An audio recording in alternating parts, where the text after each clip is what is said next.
Hello and welcome to this week's video. This one will be much quicker than normal as I'm a little bit rushed for time, and I didn't want this video to come out at the weekend as the event would be nearly over. And just one final thing, if you didn't see my channel update video recently, it's worth a watch as that will be covering some of the new games in the near future, and what you can expect to see from me to do with Hustle Castle. And since the video is only 4 minutes long, it won't take up too much of your time either. So let's jump straight into the usual part of the video, where we talk about the best 3 items I think that you can get from this event, and it's actually quite difficult to pick the 3 that stand out. Unfortunately they're all fine, but nothing really makes it go wow, so this is where your top 3 will most likely be different to mine, but either way these items will still be better than the plain items or even arena ones. To begin with, the best item I think you can get from this event will be the artifact, depending on one thing.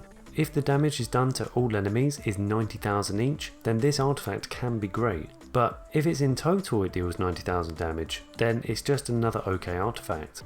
The item in second place for me will be the Mystic Spirit Gear. This is good in its own right with the amount of crit, dodge and damage they can steal, but when you put this on a Dragonborn who is known for hitting crits like crazy, you can expect your own Dragonborn to be a max stacks for most of the matchup, even if it's only for 2 seconds apiece. Now if you don't use the 6-piece Dragonborn, then you wouldn't be using this item on them anyway, but what you can also do is also use this armour on a Storm or Legionnaire, as they already come with some protection, so this armour will just increase their damage greatly. The last item I would recommend to go for would be the Deadly Brooch Amulet. Now this would only apply if you're Throne Room 10 or above. This is because eventually you'll start to face tanks with over 500,000 health easy, and sometimes 3 tanks or assassins at the same time. So this artifact could steal anywhere between 60 to 150,000 health, depending on the fighters and the quantity the enemy use. Now if you're not Throne Room 10 or above, then the next best item I would say to go for would be the Mysterious Will Book. Now this will be the first time ever that I've recommended a book in my top 3 choice, and what makes the Mysterious Will Book so great is the fact it can stun an enemy, deal damage to another enemy and reduce their healing rate,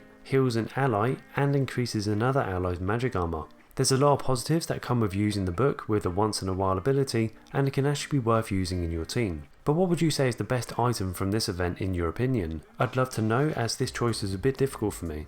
Now, to earn these items you're going to need to earn hammers. These hammers can be earned in multiple ways, and you can find out how by heading over to the game tab on the event and pressing the top hammer. You may notice that there are a lot of ways of earning these hammers, but they haven't actually added the cathedral yet, so this isn't something that you should be doing and really should avoid until the end of the event. If you do have any questions when it comes to this event, then this video would be the best place to ask.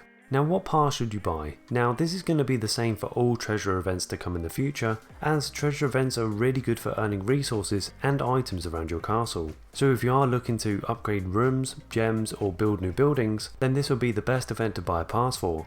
And I would personally recommend buying the Silver Pass if you're looking to do any of the things I've mentioned before, as they can also unlock extra quests for you to do, meaning you can get more hammers that way. I hope this video has been somewhat helpful to yourself, enough for a like to show me that you actually enjoyed the video, and if you didn't get around to watching the update video, one part of it actually explains that I will be doing a squad review video every 2 weeks or so. And if you want the chance of your squad to be reviewed, then make sure you leave your in-game ID and let me know what area of the game you actually want to improve in, whether that's arenas, gem bays or expeditions. It can be anything again that you want to improve in. Anyways, thank you for watching if you made it this far. So now moving on to the diamond giveaway, I will be looking at stopping these soon, so if you do want your chance of winning 250 diamonds, then make sure you head into the description and join next week's one. As for now, here are the winners for this week's, so well done to all of you. And why not check out my video on what I think are the best 6-piece sets out there right now, and it may be a bit old, but most of it will still be the same and give you a good insight of what you should be working towards.